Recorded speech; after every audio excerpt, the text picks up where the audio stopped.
You're listening to Business Stories with Ryan Arcaracci, where I speak to business professionals from all walks of life. Thanks for listening, and let's get to it. Hey, when I was a kid, I was super interested and intrigued by the Terminator 2 movie that came out when I was probably about 10 or 11 years old. And I was fascinated by the fact that there were these human looking robots running around, raising havoc and going crazy. And it was action packed and it was fun and it was science fiction. Well, here we are over 30 years later, and robotics and automation is quickly becoming something that is trickling into our everyday life. You may have come across robotics or automation ordering fast food or at a restaurant. So my guest today is Timothy Tanksley. He is the marketing director for RichTech Robotics here in Las Vegas, Nevada. And Timothy and I are going to talk all about what's going on in the robotics world right now in terms of business and operations. So Timothy, thanks for being here. Yeah, thank you so much for having me on, Ryan. I'm super excited to be here and to talk to you about the non-Terminator side of robotics. And I want to mention too, Timothy, you are a real person. You're not a robot yourself, right? Yes, that is true. That's good. Okay. Just want to make sure that's clear. So Timothy, let's talk about your background. How did you get into this role, into this industry? Yeah, so it all started about 3 years ago. I had been doing a lot. I had been going to school for marketing and studying branding and UX design and web development. And I found out through a friend about an opportunity to work for a robotics company. So when I was a kid growing up here in Vegas, I was actually in the GATE program, and my dad was the instructor of the GATE program, which was pretty cool. Mm-hmm. And he actually introduced a robotics program into the GATE program, which was super cool. So I immediately thought of that, and it sounded very intriguing. So I actually joined RichTech Robotics on the technical side at first. I was the one who was actually going out to different hotels and casinos and restaurants and installing the robots. So I got a firsthand feeling for, how that goes and how those implementations affect businesses. And then, I had conversations with leadership, and I told them about my studies, and I ended up transferring into the marketing department initially to work on the website and the SEO strategy, which I know is kind of your bread and butter, Ryan. Yeah. And then just through continuing to work in the marketing department, I eventually ended up as the marketing director. Wow, that's great. Now, when you talk about going into businesses now, and what's the response like? Because I've been talking about robotics to a lot of clients I work with, and I think it's so fascinating. Do you think there was there any pushback? Was there hesitation, or were people worried about how are we going to handle this? What were you hearing out there? Yeah, so I would break it down into a couple of different categories. So firstly, we work mainly with the hospitality industry. So we're installing these robots in hotels, restaurants, senior living facilities, places like that. Yeah. And so the actual guests at those establishments are very curious. When I was installing robots, I would actually be taken off of my task of installing the robot many times just to answer questions, talk about the robot, stuff like that. I will say I got a lot more interest, from, I would say, the Gen X generation, in generations in that demographic more than I did Gen Zs in millennials. I think Gen Zs and millennials are surprisingly already used to robotics, used to seeing robots, especially here in Vegas. We have a couple around town. But overall, the guests were super excited about it. And then I would say when we implement it, talking about the management, generally there's a little bit of apprehension, a little bit of, just uncertainty on how that implementation is going to work. But what we found through our installations and our partnerships with many businesses is that these robots are able to come in and they're able to help a lot of businesses that are really struggling right now, especially in the hospitality industry. So overall, Yeah, there's a little bit of nervousness at first. right. But once they start working alongside the robots end up becoming their favorite coworkers. That's interesting. So do you have any good particular stories about, somebody that was in that situation where they were struggling, their operations, it was difficult. And you brought in a robot. Of course, it was a learning curve. It was an adjustment to work alongside something like that. But what happened? Like what did you see as far as positive results from that? Yeah, I can think of one specific instance. I'll just quickly mention that, like I said before, the hospitality industry is really struggling with labor shortage. And that especially rings true in the senior living facility businesses. And so, if restaurants are struggling to find servers, then senior living facilities most certainly are. So, Right. whenever we're able to implement our robotics in the senior living facilities, it really highlights the power of what specifically our serving robots can do.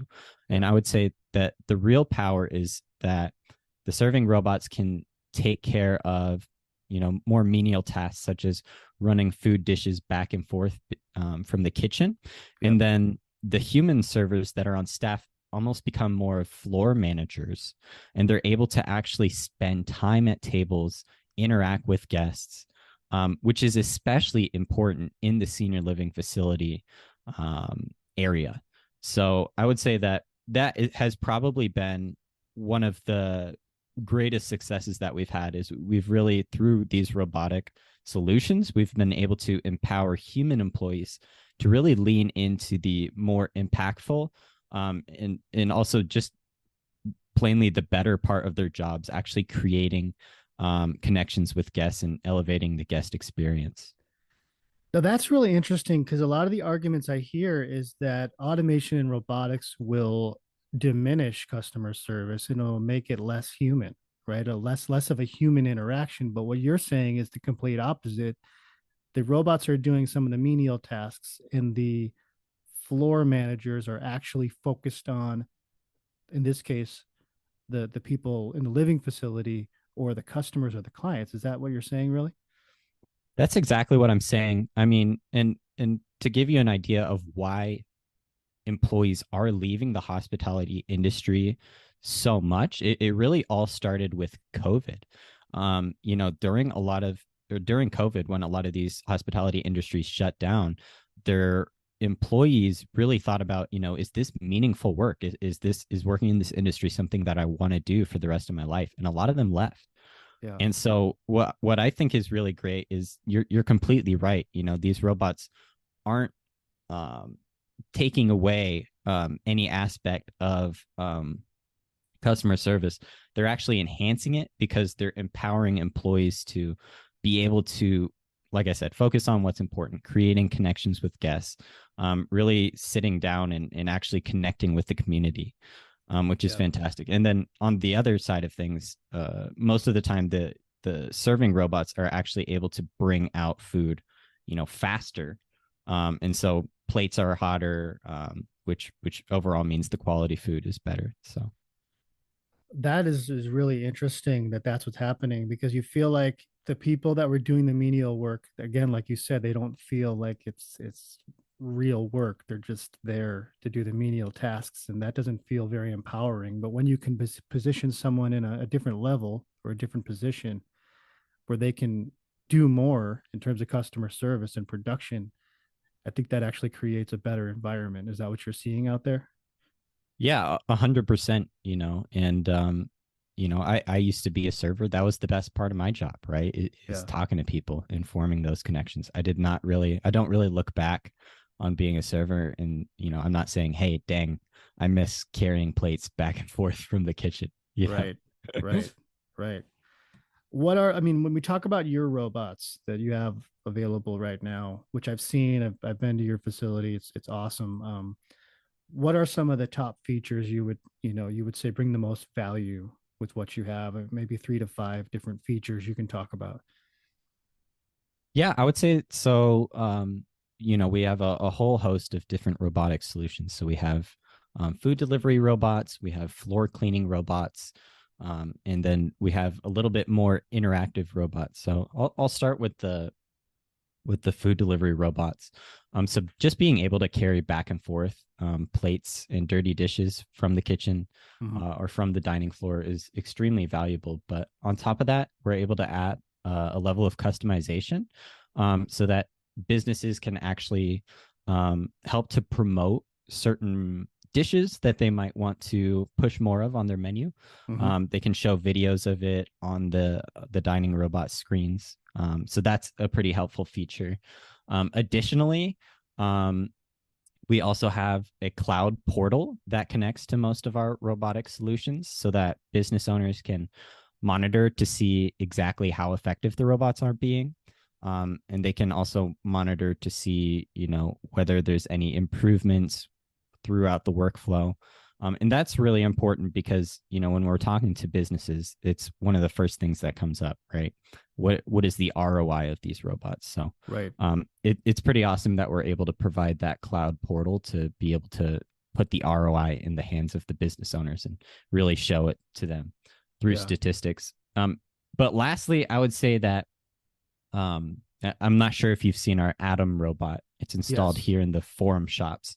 Yeah. So that's our a dual armed robotic platform that we've used as a bartender for the Kardashians. We've used it as a barista to make coffee in a hotel in LA. But in the forum shops, it's installed in a place called Clouty, which is a boba brand that we've created. So Adam is actually a boba barista there. And pretty soon here, we are going to be integrating generative AI functionality into that Adam so that customers can not only go to the forum shops, go to Clouty and have that really cool experience of, getting your boba tea made by a robot, but they'll actually also be able to talk to the robot, ask it basic questions, ask it for advice, and it'll give real intelligent answers. Yeah, that is fascinating. And I think what I'm trying to do is get people who are listening to understand that these are not designed to hurt the customer relationship or the experience for the customer. These are designed to improve the customer experience and also improve the operations and general, efficiency of the business. And I think that's what people are missing when they have this fear that robots are going to take away jobs and they're going to hurt the business and it's going to cost too much money. I mean, and based on the analytics you're gathering, Timothy, um, what are you seeing as results right now? Like with I mean, we're in a town where there's a lot of hospitality. There's industry is thriving here. What are you seeing as far as results? Are you seeing happy business owners, flourishing businesses, improved operations, all of that?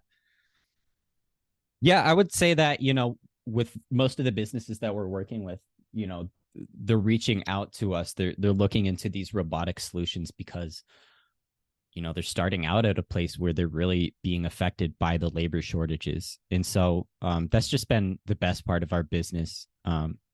People often talk about how robots are coming for jobs. And I can't really blame them because we all grew up with the Terminator movies and we've Right. all kind of watched this science fiction Yeah. that has cast a negative light on robotics. But when we're able to come in to these businesses that are legitimately facing the prospect of potentially closing due to labor shortage, we're able to come in and supply these solutions that help to stabilize operations so that these businesses aren't constantly short staffed. Yeah. um it's really something that just besides being able to help out the human employees, we're able to help these businesses serve their communities. We're able to help these businesses, continue with the mission that they set out with when they first started. And so that's Yes. something that we've just really enjoyed being able to do in the Vegas Valley and across the entire U.S. Right. And I mean, you don't have to talk about money and what this costs, but you know, how are you making it, I guess, digestible for the common business owner who's not, a multi-billionaire, millionaire? How can somebody who's listening, who's got an idea to have a robot or maybe thinks they need one, how can you make this affordable? I'm not saying you have to throw out numbers. I'm just saying, how can you work with these business owners who have interest to make it something that's a possibility financially for them. Right, 100%, and that's, the most important part, right? So I will say this: when you look at the average employee salary of, let's say, a server, right? Yeah. They're probably making hourly. On top of that, they might have to be offered benefits, and on Yeah. top of that, they might have to be, they're going to have to be trained. They're going to be have to given uniforms, and additionally, they can probably work a maximum of 40 hours a week if they're a full-time employee, or maybe even around 20 hours a week if they're a part-time employee. So when we're able to implement these robots into their business, not only are these robots able to work up to 15 hours a day, but they don't really have an hourly salary. Yeah. And if you were to kind of break down the cost into hourly or daily salary, really you're looking at about $5 a day Yeah. for our maitre d model. So, Yeah. and again, this isn't something that we're talking to these business owners, and they're starting to think, oh, well, fantastic, right? Let's replace all of the human servers with robot servers. Right. That's not their mission, and that's not our mission at all. But what we're able to do is give them that baseline that they can rely on. Even if everyone calls out to the shift on a Yeah. given day, they know, okay, I have these robots that can at least, take the plates out to the tables. But when you're able to move to that hybrid model where you have the baseline production taken care of, and then you're using the servers to really enhance the guest experience, that's where we really start to see magic. Right. That's interesting. So do you feel like when you approach a business, there is going to be an adjustment to where how they structure their staffing and what they're doing, and even the scheduling and things around this bot and this automation? Because I would assume if they're going to bring one in, they're going to have to sit down and go, okay, Joe, you're going to do this, and Sally, you're going to do this, and like, how is that going? That whole adjustment to getting this robot in, and then kind of restructuring processes. Oh, 100%. It's a change to the way that the business operates. So, for any major change like that, there definitely needs to be planning. And Yeah. that's really been one of the best parts of my job when I was a technician, is being able to work closely with these businesses, building relationships with the managers, and, with the servers. And generally what we do is we start to, in our early conversations through the sales process, is just to get an idea of what the implementation would look like. But then when we actually ship out the robot, the technician will really talk to the servers, we'll talk to the shift leads, we'll talk to the managers. And you really get to learn that these restaurants are almost like living organisms. Like they really have a flow and an energy. And so we try to come in with our automated solutions and be able to slip into that flow Yeah. organically. And usually there's one or two adjustments that have to be made in terms of, obviously we have to train the staff on, this is how you work with the robots. And sometimes we may have to make special pathing when we program the robots to be able to fully optimally serve all of the guests. But honestly, that was one of my favorite parts of the job when I was a technician. Yeah. And another thing too is I've talked to some clients I've had about this is logistics and just the environment, right? It kind of explained to us sort of the ideal sort of profile of a good prospect for you for robotics. I mean, because I know restaurants, especially older ones, are not built. They're all built differently, and structurally they're different. What's the best sort of environment for these things to operate in, or can they operate practically anywhere? With older models of delivery robots that were out years ago, they were a little restrictive. But with the technology that we currently have at our disposal, and the delivery robots that we use to integrate into restaurants, Yep. The one of the best parts about them is just the fact that they are so flexible with environments. So generally, unless the restaurant is super tight, meaning that there's not much space to move around, basically a human server would have to walk sideways the entire time Right. throughout the restaurant. Yeah. That's not going to work. But pretty much other than that, these robots are really flexible to their surroundings and are able to adapt. And I would say that the best kind of restaurants that they work with, are restaurants and hotel restaurants really that have a desire to pump out food at a fast rate. A lot of the times when it's a bigger restaurant, we're able to integrate multiple food delivery robots, and they can all kind of work together to Mhm. almost make it like a conveyor belt of robots that are constantly going out Right. and bringing back dirty dishes, and that's really when it starts to get fun. Yeah, I'm sure it does. What about from a marketing standpoint? Because in my brain, and I'm always thinking in terms of sales and marketing for my clients and things, I feel like there is an opportunity where these bots can create some interaction, especially for kids. They can be fun.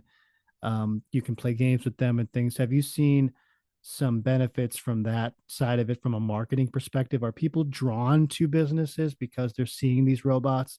You talked about the place inside the forum shops and all of that. Are you seeing that happen too? Yeah, I would say that, it even starting with our very first food delivery robot installation, we installed in, I believe it was New Jersey, at a seafood restaurant. And after the news got out that that robot was installed, people were driving literally from different states, crossing state lines, just Wow. to go and see, the robot, and be served by the robot. So I would say that that is one of the sneaky benefits of, using robotic solutions in your business. Especially me being on the marketing side, I can see firsthand that these businesses do get a marketing boost. Usually, news crews want to come out and they want to do some coverage. Influencers will kind of highlight it whenever they're going to your restaurant. And specifically with Clouty, what we've done there, there's actually different beverage making robots Hmm. out there on the market, Yeah. but all of them are a single arm, and they're all kind of, the aim of them is to be extremely high volume and Yeah. to be efficient. And where we've really differentiated ourselves with the Atom system is we're still using the robotic technology. So it's still efficient, it's still high volume, but we really have created this character, this lovable character, Atom, that people can interact with. And people can, come to Vegas and see Atom and not only, just get a delicious cup of boba, but they're able to have an experience behind that. And that's overall where the market is moving towards, especially with millennials and Gen Z. They really are focused on spending their money on experiences, not just products.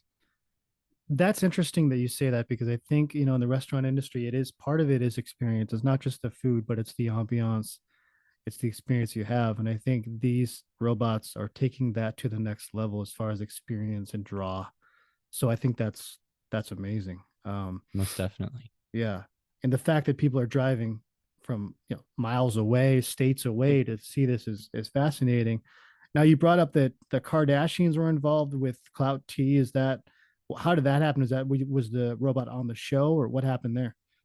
Yeah, so that was a super fun experience. So the Atom system was basically, it's something that we implement into existing businesses. We've also built up the Clouty brand so that we can implement that in its entirety. But another way that we kind of use the Atom system is we rent Atom out for events because it does tend to gain media attraction. And, sometimes when people rent it out for like conventions, it gets convention goers to visit the booth that rented out the Atom. But with Right. the Kardashians specifically, Kendall Jenner has a 818 tequila brand, and she was launching her new signature bottle.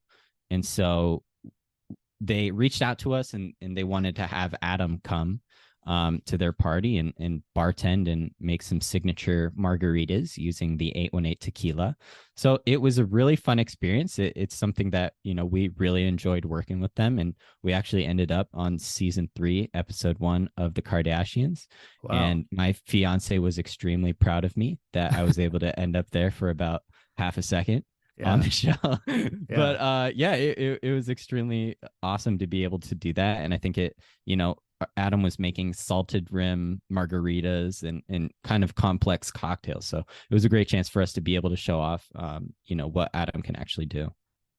Yeah, that must have been a great feeling to have that kind of exposure. So that's pretty cool. Most definitely.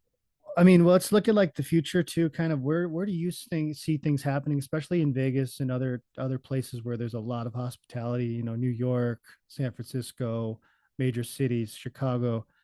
Where do you see this going in the next 5 to 10 years or so? So for us, we really want to continue to focus on helping out these businesses, helping them stabilize their operations and improve guest experiences, like we've talked about. But we really want to focus on our Clouty brand as well. And I feel like that is going to be the main focus of our company going forward.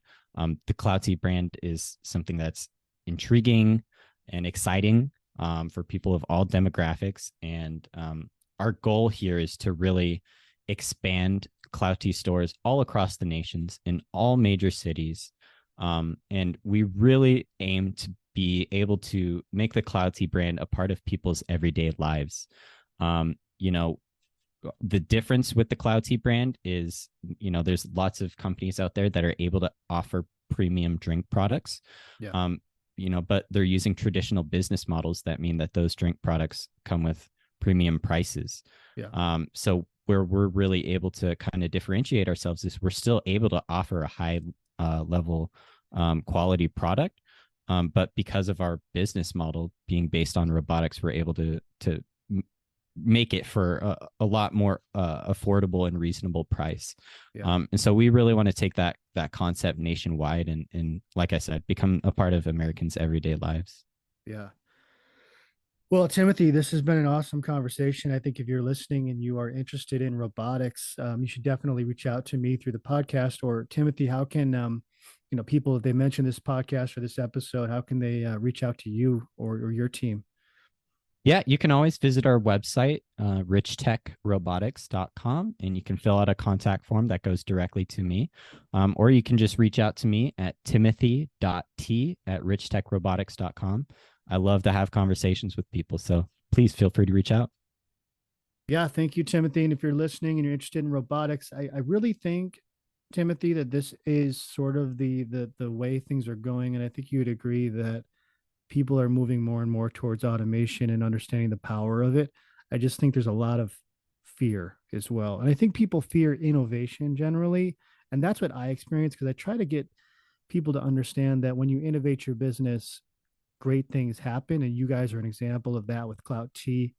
It's an innovative concept and it's new and it's cool. And I think it's drawing a lot of interest. And I think people are afraid. Do you see that people are generally afraid sometimes of innovation and of new ideas because they just don't know how it's going to work? Oh yeah, I mean, working in robotics for all these years, it's the number one conversation that I have with people. Yeah. But I will say it's generally something where like I said, we've all watched these sci-fi movies and we all have kind of these prior notions, but then when you actually see the product and experience it firsthand, Right. it's something that it definitely brings a lot of joy. It brings a lot of excitement to people, and I think it also goes a long way to calm any fears. But yeah, like I said, robotics are here to help. They're here to stabilize. They're definitely here, and they're going to continue to kind of expand. And I think once people actually get the chance to kind of work alongside them and be able to experience the benefits that they provide, they're going to see that really they're not here to take people away. They're really here to bring out the best in people. And I think that's a great way to end this. So thank you, Timothy. If you're listening and you want to look into robotics for your business, especially if you're in food service or hospitality or senior living, please reach out to one of us and we can definitely help you out to learn more. Thanks again, Timothy, and we'll keep in touch. I'm excited to see how this all goes. Thank you very much, Ryan. It was a genuine pleasure. And yeah, thanks again. Did you enjoy this episode? I hope so. If you want to support the podcast, you can go to buymeacoffee.com/Ryan Says Thanks. Your support is appreciated. And hey, even if you don't buy me a coffee, I'm happy to have you listening. So keep it up, and thanks again.